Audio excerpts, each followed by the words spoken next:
Haryana civil service से जुड़े सभी एस्पिरेंट को दिशा क्लासेज की तरफ से हमारा नमस्कार। तो जैसा कि हमने बताया था, रिजल्ट उस दिन ही आना था, लेकिन एक दिन डिले हो गया उसमें। और जैसा चमत्कारिक था, ऐसे की तो किसी ने उम्मीद भी नहीं की थी। खैर, अब उसको लेके मैं ज़्यादा बात नहीं करूंगा, क्योंकि काफ़ी यूट्यूबर्स ने आपके साथ काफ़ी डिस्कशन कर लिया। मुझे नहीं लगता इस चीज़ पे चर्चा करने की कोई ज़्यादा ज़रूरत है। अब हरियाणा सिविल सर्विस मुख्य परीक्षा में सबसे बड़ी बात, 61 candidate qualified for the main interview call है 100 पोस्ट पे। यानी 100 पोस्ट के ऊपर 61 कैंडिडेट है जो इंटरव्यू देंगे, तो डेफिनेटली सभी सेलेक्ट हो जाएंगे। लास्ट के जो कैडर की पोस्ट है, जो लास्ट प्रेफरेंस थी ज़्यादातर बच्चों की, वो खाली रह जाएगी। और नो डाउट ये चीज़ नेक्स्ट एडवर्टाइजमेंट में जुड़ के आ जाएगी।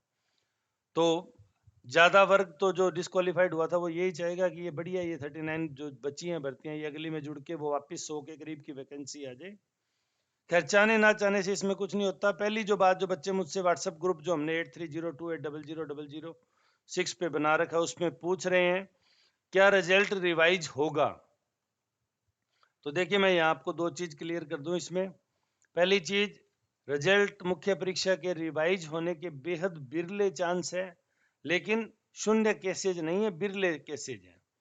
दूसरा, अगर ऑनरेबल कोर्ट किसी भी ग्राउंड पे कुछ लोगों को बोनस मार्क्स देता है, मार्किंग टफ होने के नाम से या किसी अन्य के नाम से, तो क्या संभावना है। तो बिल्कुल आज देखेंगे, माननीय सुप्रीम कोर्ट ने इस तरह का एक पहले निर्णय दिया है, जहां एक्सेसिव कैंडिडेट हैं वो डिस्क्वालीफाइड हो गए थे, तो वहां बोनस मार्क्स का प्रोविजन किया गया था। अब मैं बात करता हूं, अगर रिजल्ट रिवाइज होता है तो क्या होगा। तो ये अगर रिवाइज होने की प्रक्रिया होगी, तो ये डेफिनेटली अब ऑनरेबल कोर्ट के डिसीजन के बिहाफ पे होगी, यानी कि ये एक थोड़ा लंबा समय लेगा।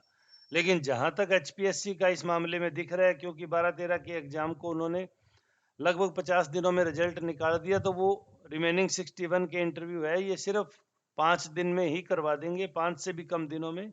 और लास्ट इंटरव्यू के रिजल्ट के दिन रिजल्ट जारी करके नई रिक्रूटमेंट की तैयारी करेंगे, क्योंकि 2024 जो है वो इलेक्शन ईयर है। बच्चे कोर्ट केस करेंगे। अगर कोर्ट केस करेंगे तो ही एक संभावना है कि बोनस ग्राउंड जनरेट हो और रिजल्ट रिवाइज हो। कोर्ट केस नहीं होगा तो नहीं होगा, इस तरह की आप मान के चलिए। कोर्ट केस के बहुत सारे ग्राउंड है, लेकिन जो ग्राउंड अब उठाए जा रहे हैं बेसिकली बच्चों द्वारा, उनका कोई मतलब नहीं है। जैसे मैं आपको बताऊं कि एडवर्टाइजमेंट नंबर 11/2022 में ये जो पॉइंट था, candidate are informed that preliminary examination is only a screening test, no marksheet will be supplied to successful और unsuccessful candidate, and no correspondence sorry will be entertained by the commission in this regard. तो ये सिर्फ preliminary के था। मुख्य परीक्षा में अगर बच्चे अपनी आंसर शीट मांगेंगे, तो जहां तक संभावना है, हरियाणा पब्लिक सर्विस कमीशन को कोर्ट के सुपरविजन में दिखानी पड़ेगी।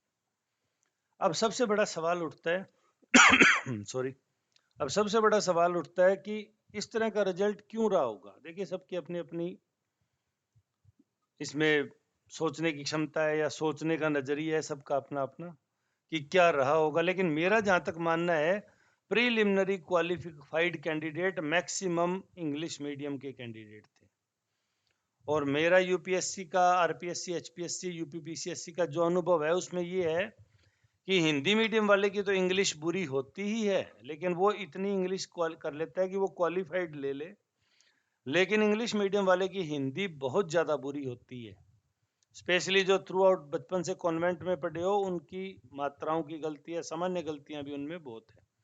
तो ऐसी स्थिति में मुझे जहां तक लग रहा है, वो तो अभी तो खैर एचपीएससी इस पे कोई ना कोई प्रेस नोट दे, या जो भी इशू बनेगा उससे क्लियर होगी ये चीज़ें बाद में। लेकिन मेरा अभी तक मानना है कि मैक्सिमम नंबर ऑफ कैंडिडेट हैं वो हिंदी में डिस्क्वालीफाइड हुए हैं, क्योंकि हिंदी एक ऐसा सब्जेक्ट है, जब नहीं आता तो एक सामान्य वाक्य, साधारण सा वाक्य का नहीं लिखा जाता, उसमें भी मात्राओं की त्रुटि से लेके वाक्य निर्माण तक की त्रुटियां शामिल हो जाती है। कौन लोग इसमें बेनिफिट में रहे, अगला सवाल जो कि नेचुरली जनरेट हो रहा है। तो जिन लोगों ने चारों पेपर को इक्वल वेटेज दिया, यानी हिंदी इंग्लिश के साथ साथ जीके और सब्जेक्ट को इक्वल वेटेज दिया, वो इस बार बेनिफिट में रह गए। क्योंकि जीके का पेपर आपने देखा था, वो इस ग्राउंड पे था कि आपको 33 मार्क्स अचीव करने से तो नहीं रोका जा सकता था। हाँ, अब एग्रीगेट 45% की बात करें तो कुछ सब्जेक्ट के पेपर हार्ड हुए, कुछ सब्जेक्ट जिनके पेपर रियली में काफी यूपीएससी को भी ओवरटेक करते हुए जो लेवल के मुख्य परीक्षा के आए थे, उनके बच्चों को 45% अचीव करने में दिक्कत हुई होगी। ओवरऑल अपने सब्जेक्ट में तो सभी में 33-33 कर लिया होगा, लेकिन ओवरऑल इसका जब 45% बनाने की नौबत आई तो जरूर हो सकता है, मैं कहता हूँ इंग्लिश में उन्होंने 60, इससे ज्यादा नंबर आते नहीं है। हिंदी में उन्होंने मान लो 40, जीके में मान लो उन्होंने 40, तो सब्जेक्ट में उनका स्कोरिंग कम रहने की वजह से हो सकता है, या नेगेटिव स्केलिंग हुई हो उनके सब्जेक्ट के साथ, जिसकी वजह से वो 45% एग्रीगेट के बाउंड्री से बाहर आ गए हूँ।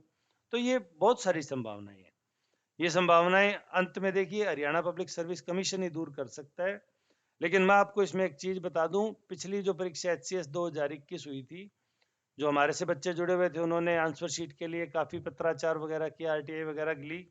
जहां तक मुझे जानकारी है, हो सकता है मुझे इसमें कोई पूर्ण जानकारी ना हो, लेकिन जहां तक, क्योंकि मैं भी इससे लंबे समय से जुड़ा हुआ हूँ, मुझे इस चीज की जानकारी है, उनको आंसर शीट नहीं प्रोवाइड कराई गई थी। तो वही बात है ना, जब तक बच्चा रोता नहीं तब तक माता उसको दूध भी नहीं पिलाती। कभी प्रोटेस्ट हुआ ही नहीं हरियाणा पब्लिक सर्विस कमीशन की इस कार्यशैली पे। जो पीड़ित वर्ग है वो बैठा रहा, दूसरा उसको देख के ये सोचता रहा भाई हम तो कभी इस कैटेगरी में आएंगे नहीं। याद कीजिए एग्रीकल्चर का एग्जाम हुआ था ADO में, जिसमें कितने कम कैंडिडेट है वो क्वालिफाइड कर पाए थे। रीजन क्या था कि 10 यूनिट में से 3 यूनिट में से ही पेपर पूछ लिया गया सारा। तो जिन लोगों की वो 3 यूनिट स्ट्रांग थी वो क्वालिफाइड कर गए, जिन्होंने 10 यूनिट पे इक्वल वेटेज दिया था वो डिस्क्वालीफाइड हो गए। और खूब बवाल मचा, खूब प्रोटेस्ट धरने हुए, क्या निकला? कुछ नहीं निकला।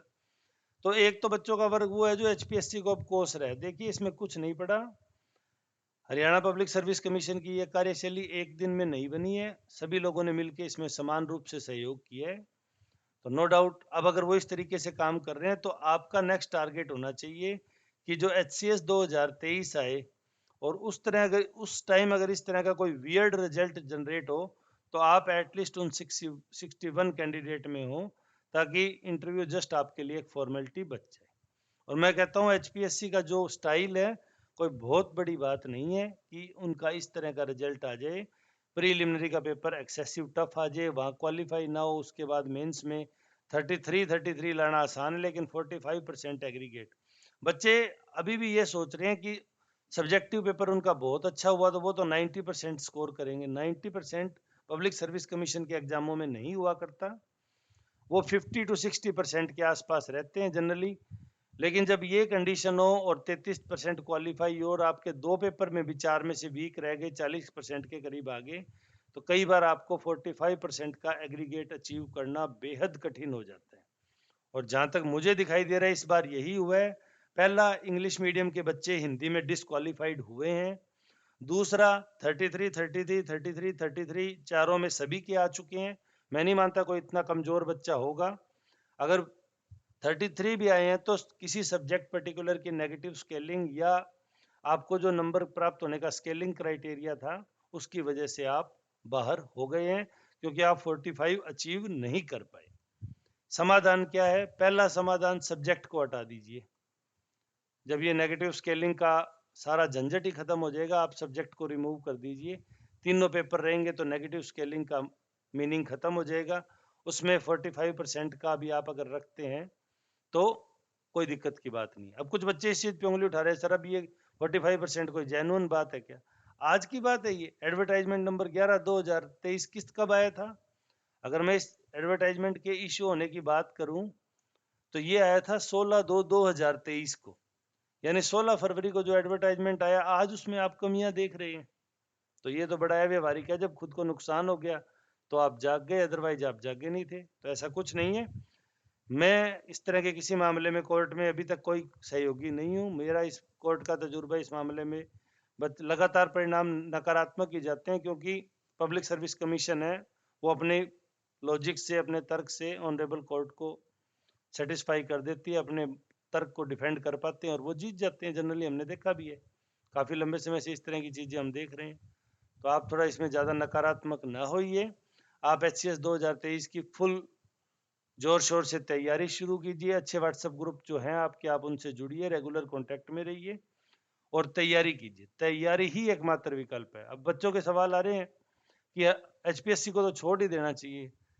अरे आप अपने स्टेट की इतनी बड़ी वैकेंसी को कैसे छोड़ सकते हैं? एक बार का परिणाम, एक बार का ये, आप एचपीएससी में जो सुधार होगा, प्रोटेस्ट होंगे, आप उनमें शामिल होइए, लेकिन आप एचपीएससी के लेवल का जनरल नॉलेज तो तैयार कीजिए। अब इसमें क्या होगा ये तो एचपीएससी को, मुझे लगता है कि इस तरह के मामले में एचपीएससी को भी थोड़ा छात्र हित में अपना कोई ना कोई क्लैरिफिकेशन देना चाहिए कि 45% एग्रीगेट ना बना पाने की वजह से कितने बच्चे आउट हुए और एक सिंगल पेपर में डिसक्वालीफाइड होने की वजह से कितने बच्चे आउट हुए। क्योंकि हम सोचते हैं हम तो ऐसे लिखे है, इतना बड़ा सवाल तो हम वैसे ही करिए तो क्वालिफाई तो हो ही गए, लेकिन ये आपका भ्रम मात्र है। आप देखेंगे जब यूपीएससी वगैरह में और देखेंगे, बड़े बॉर्डर लाइन मार्क्स आते हैं इनमें, कोई बहुत अच्छे नंबर आते नहीं है। तो ये चीजें आगे हम बढ़ते रहेंगे। एचसीएस 2023 के लिए अब हम तैयारी में जुट जाते हैं। आप हमसे जुड़ना चाहते हैं तो इस पे अपना नेम एड्रेस लिख के आप हमें व्हाट्सअप कर सकते हैं। वीडियो में अंत तक जुड़े रहने के लिए धन्यवाद। आपका दिन शुभ हो।